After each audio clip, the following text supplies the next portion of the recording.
দোতলায় ভিডিও করি না সেটা আজকে কিছুটা হলেও তোমরা টের পাবে। প্রত্যেকটা কথা দেখবা ইকো হবে, এই জন্য দোতলায় ভিডিও করি না, কিন্তু বাধ্যতামূলক আমাকে আসতে হয়েছে, কারণ কালকে 2 মেয়ের এক্সাম আছে, প্লাস গৌতমের নাইট ডিউটি আছে, তো ওদের কোনোভাবে ডিস্টার্ব করা যাবে না, তো বাধ্যতামূলক আমাকে উপরে আসতে হলো, আর এখানেই করতে হবে ভিডিওটা। তো কাকে নিয়ে করছি, থাম্বনেল টাইটেল সমস্তটা দেখে তোমরা বুঝতেই পারছো। ভিডিওটা করার সাথে সাথেই অজস্র নেগেটিভ কমেন্ট আসবে, যেমন আমাদের হ্যাপি দিদিভাইয়ের আসে। আমি যেন অবাক হচ্ছি কোনটা বলো তো, হ্যাপি দিদিভাইকে নিয়ে আমি ভিডিও করছি, ওইখানে যেই নেগেটিভ কমেন্টটা করা হচ্ছে সেই কমেন্টটা আমাকেও করা হচ্ছে।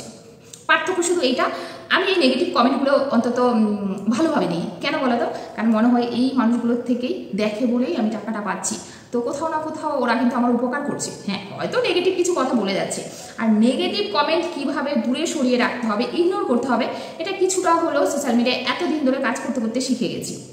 আর এই কিছুটা হলো আমার বোনও হেল্প করেছে। আমার বোনু, আরে হ্যাপি দিদি তুমি হয়তো আমার বোনকে চেনো না, আমার বোনু হচ্ছে ম্যান্ডি দেবী, আমাদের মন্দিরা। তো মন্দিরের কাছ থেকে এইটুকু মানে অন্তত শিখেছি যে কীভাবে নেগেটিভ কমেন্টসকে ইগনোর করতে হয়। যদিও আমার বোনু আজকাল আর নিতে পারে না, নিতে নিতে এতটাই মানে মাথার উপর দিয়ে উঠে গেছে, ওই ম্যাডাম এখন আর নিতে পারে না, এখন কিছুই বলা যায় না। তো বলি কি দিদি ভাই, বলেই দিলে না যে কেন তুমি দাদা ভাইকে এত সোনা সোনা সোনা করে ডাকো। আমি কিন্তু দেখেছি তুমি ওই যে শর্টসটা করেছো, একদিকে কিন্তু ভালোই হচ্ছে, তুমি তোমার উত্তর দিচ্ছ, আমিও সেটার রিপ্লাই দিচ্ছি, কিন্তু ভালো হতো যদি তুমি আমার একটু মানে আমার কথা শুনতে, আমার কথা শুনতে। যেমন দেখো কিছুদিন আগে আমরা ব্লগের ওই দিদি ভাইরা না পাবলিকের কাছে সরি চেয়েছিল, সেটা কার জন্য জানো? দেবশ্রী দিদির জন্য। দেবশ্রী তো একদম থাম্বনেল টাইটেল দিয়ে বললো, দেখো আমরা ব্লগের ওরা ক্ষমা কেন চাইছে জানো? শুধুমাত্র আমার জন্য। দেখেছো, একটা কন্ট্রোভার্সি চ্যানেলের কথা শুনে ক্ষমা চাইলো। তারপরে যে ফ্যাশন উইথ এপি, তোমরা দেখো না রন প্রীতিকে, আরে রন তো একা হয়ে গেছিল, প্রীতিকে বললো ওই ফ্যাশন দিদি, প্রীতি এখন চলে যাও রনের কাছে। সত্যি দিদি ভাই বললো, আর সঙ্গে সঙ্গে সুসুর করতে করতে কিন্তু প্রীতি রনের কাছে চলে গেল। তো বুঝতে পারছো এই কন্ট্রোভার্সি ক্রিয়েটারদের কথা কিন্তু সব বড় ব্লগাররা শোনে, কিন্তু দুঃখের বিষয় তুমি আমার কথা একটু শোনো না। বলতে একটু যদি আমার কথা শুনে তুমি অন্তত পাবলিকের কাছে সরিটা চাইতে, আমিও থাম্বনেল বসিয়ে টাইটেল দিয়ে দিয়ে বলতে পারতাম, দেখো মামন দিদিকে ক্ষমা চাইয়েই ছাড়লাম, আমি বলেছি তবেই মামন দিদি ক্ষমা চেয়েছে। না, কিছু মানুষ থাকে একটু কষ্টবাদী, অনেক ইয়ার কি মারলাম, এবার নর্মালি বলি। Hello friends, welcome back to my channel মিশিল্পি। আশা করি তোমরা সবাই ভালো আছো, আমিও ভালো আছি। দেখো আমি সত্যি কিছু কথা আজকে তোমাদের বলি, মামন দিদির কথা। কিছু মানুষ হয় কি বলতো, একটু আত্মপ্রেমী হয়, তাই বলে ওই মানুষগুলো কিন্তু খারাপ হয় না। আর কিছু মানুষ হয় খুব কষ্টবাদী। আমি যেইটুকু বুঝতে পেরেছি মামন দিদিকে দেখে, উনি একটু আত্মপ্রেমী আর একটুখানি কষ্টবাদী। আমি কষ্টবাদী মানুষকে খুবই পছন্দ করি, যারা মুখের উপর সত্যিটা বলতে পারবে, সেটা তোমার খারাপ লাগুক ভালো লাগুক। অপ্রিয় সত্যি কথা বলতে নেই অনেকে বলে, কিন্তু অপ্রিয় সত্যি কথা কিন্তু অনেকেই বলে। তো আমরা অনেক সময় নিজেরাও কিন্তু অপ্রিয় সত্য কথা বলে ফেলি। মামন দিদি যে কথাটা বলেছিল, সেই কথাটা একদিকে যদি আমরা লজিক দিয়ে দেখতে যাই, তাহলে কিন্তু সত্যি আজকাল কাউকেই বিশ্বাস করা যায় না, লজিক দিয়ে যদি সেটাকে দেখতে যাই। কিন্তু আবার এটাও আমাদের মানতে হবে, তারপরে যে অপমানগুলো হয়েছে সেইগুলো ছিল মামন দিদির অতিরিক্ত। তো সত্যি বলতে এই আত্মপ্রেমী মানুষরা মানে কি বলতো, ওরা নিজেরা নিজেদেরকে ভালোবাসে, নিজের কাছের মানুষগুলোকে ভালোবাসে, তাদেরকে নিয়ে ভালো থাকতে ভালোবাসে। এটাকে কিন্তু আমি কখনোই খারাপ বলবো না, দিদি ভাই একটা শর্টস ভিডিও তোমরা দেখে আসো গিয়ে, দেখলাম কালকে না আজকে করেছে, আমি জানি না যে কার কথা রিপ্লাই দিয়েছে। এখানে অনেকেই বলেছে যে শোনা শোনা করে বারবার দাদাভাইকে ডাকা হয়, সেটা একটু কানে লাগে বা আদিক্ষেতা করা হয়, এরকম টাইপের অনেকেই কমেন্ট করেছে। আমিও ভিডিওতে বলেছিলাম, তো কাকে উদ্দেশ্য করে দিদিভাই শর্টস ভিডিওটা করেছে সেটা কিন্তু আমার একদমই আইডিয়া নাই। তবে একটা জিনিস তো বুঝতে পেরেছি, দিদিভাইয়ের একটু ভয় কিন্তু আছে, কারণ দিদিভাই একটা উদাহরণ দিল, সেটা হচ্ছে গোবিন্দা 57 না 47 বললো, বয়স হয়ে গেছে। তো উনি নাকি এখন ওনার স্ত্রীকে ডিভোর্স দিচ্ছেন। তো দিদিভাইও একজন মানুষ হতে পারে, দিদিভাইয়ের এত বয়স হয়ে গেছে, তারপরেও হয়তো বা 22 বছর হয়ে গেছে দিদিভাইয়ের বিয়ে হয়েছে, হতেই পারে দাদাভাই দিদিভাইকে ডিভোর্স দিতে পারে। তবে আমি বলি কি দিদিভাই, এতটা ভয় পেও না, কারণ দাদা ভাই তোমাকে প্রচণ্ড ভালোবাসে, সেটা আমরা বুঝতেই পারছি। আর তুমিও দাদা ভাইকে ভালোবাসো, তোমাদের ভালোবাসাটা কিন্তু তোমরা না দেখালেও আমরা বুঝতে পারি। তো এত ভয় পাওয়ার কিছু নেই। এত ভালোই যখন বাসো, সেই মানুষটাকে এইটুকু বিশ্বাস তো করতেই পারো যে না, সে কখনো ওরকমটা করবে না। বিশ্বাসে মিলায় বস্তু, তর্কে বহুদূর। আমি তোমার সাথে তর্ক করতে যাব না, তবে আমি এইটা জানি যে কিছু বিষয় আমাদের বিশ্বাস করতে হয়। আর স্বামী স্ত্রীর মধ্যে যদি ওই বিশ্বাসটাই না থাকে যে কখনো আমার হাজব্যান্ড এরকম করতে পারে, এত ইনসিকিউরিটিতে ভোগো কেন? জানি না তুমি এটা কারোর কন্টেন্টের উত্তর দিয়েছো কিনা, কিন্তু যদি তোমার এটা মনে না থাকবে সেটা তুমি কখনোই প্রকাশ করতে পারো না। তুমি এসে যেহেতু বললে ভিডিওতে, তাই বললাম। যথেষ্ট ভালোবাসো দুজন দুজনকে, 22টা বছর কাটিয়ে দিয়ে এসছো, তার মধ্যে কোনো রকম সমস্যা হয়নি। হঠাৎ করে কেন মনে হচ্ছে গোবিন্দার সাথে এটা হয়েছে, তাহলে আমার সাথে হতে পারে, তার থেকে আমার হাজব্যান্ডকে আমি আগলে রাখবো? বাবা অবশ্যই রাখো, তোমার হাজব্যান্ড তোমারই থাকবে, কেউ কেড়ে নেবে না। আর ওই বুড্ঢাকে কে কেড়ে নেবে? অনেকটাই বুড্ঢা হয়ে গেছে। এটা জাস্ট দাদাভাইকে ইয়ার্কি করে বললাম, যথেষ্ট বয়স হয়েছে। তো তোমার ইন্দ্র তোমারই থাকবে, ঠিক আছে? তো এতটাই ইনসিকিউরিটিতে ভোগার কিছু হয়নি, ঠিক আছে? এবার আসি হচ্ছে, হ্যাঁ তুমি আরেকটা কথা বললে, সেটা হচ্ছে হ্যাঁ কথাগুলো আমি ইংলিশে বলতে পারলাম। এটা কেন মনে হলো তোমার? কথাগুলো ইংলিশে বলতে পারতে, প্রয়োজন নেই তো। আমরা যারা যারা তোমার ভিডিও দেখছি সবই প্রায় বাঙালি, খুব রেয়ার আছে তারা হয়তো বাইরের থেকে দেখে, আর তারাও বাংলা ভাষা বোঝে বলেই তোমার ভিডিওটা দেখে, যেহেতু তুমি বাংলায় ব্লগিং করছো।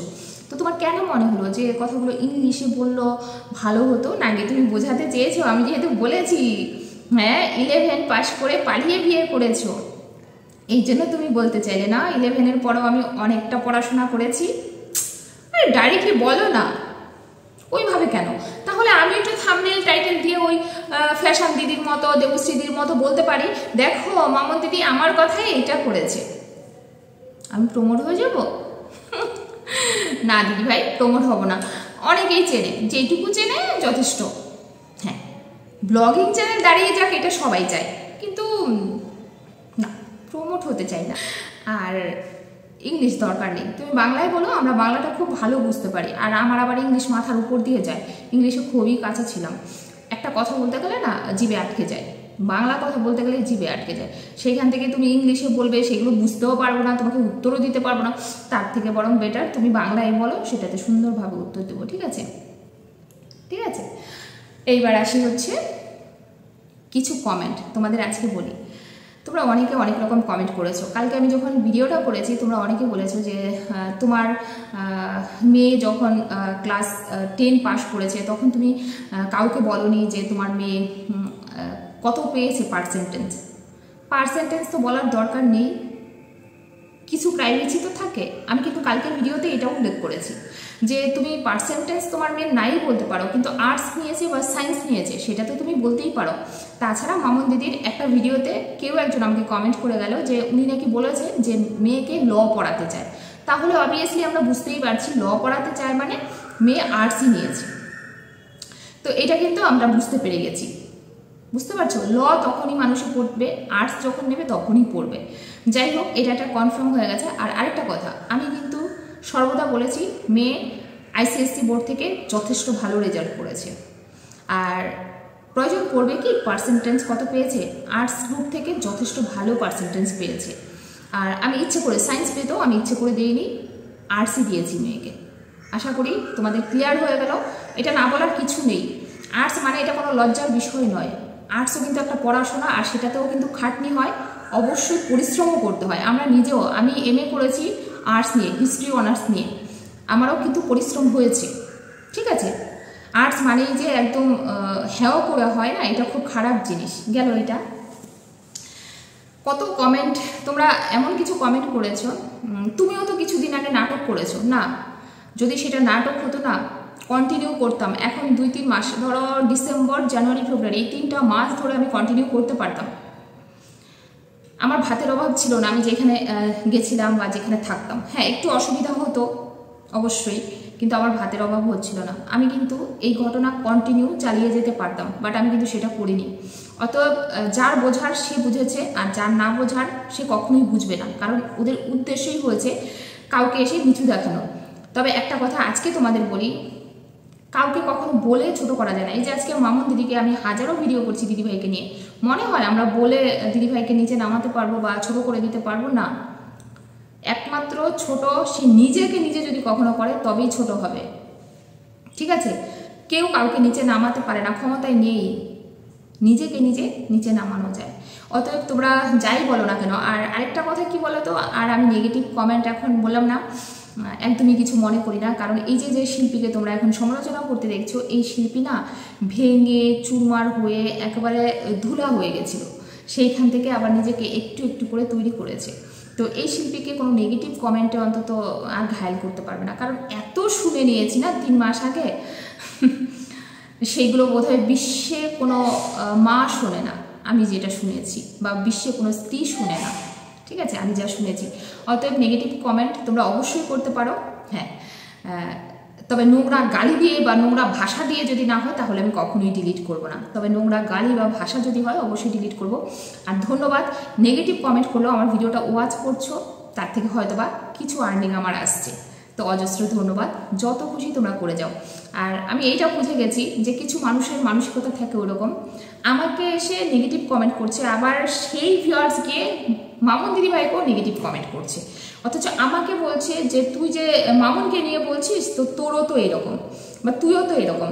আবার ওইখানে মামুন দিদিকে গিয়ে বলছে যে তোর মতো নোংরা মহিলা হয় না, তুই তো এইরকম, এই জন্য তোকে সবাই বলে। তো কি বলবো, কিছু পাবলিক তো হয় ওরকম,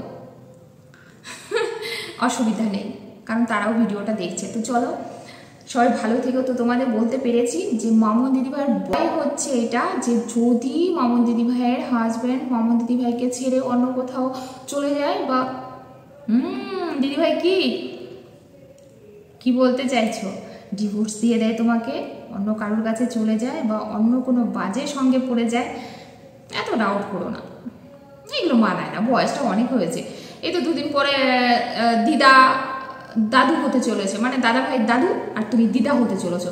এখনো যদি দাদা ভাইকে এইভাবে তোমার মনে হয় আগলে ধরে রাখতে হবে, সোনা বলতে হবে, মনা বলতে হবে, টুপি বলতে হবে, এই বিশ্বাসটাই যদি এত বছর অর্জন না করতে পারো, তাহলে কিসের সংসার করলে দিদি ভাই?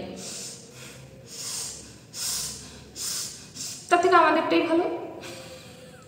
তুমিও সংসার করছো ভাই, আমিও সংসার করছি, আগলে রাখিনি, তারপরেও আছে, একদম জোকের মতো চিপকে আছে, ছাড়তেই চায় না। হাজারও যদি ছুটাতে চায় না, তাও ছাড়ে না, জোকের মতো ধরে আছে। তাহলে ভাই তুমি অত ভালোবেসে কি করলে? আমি বরং ছুটাতে চাই, তাও ছুটে না, আঠার মতো লেগে আছে।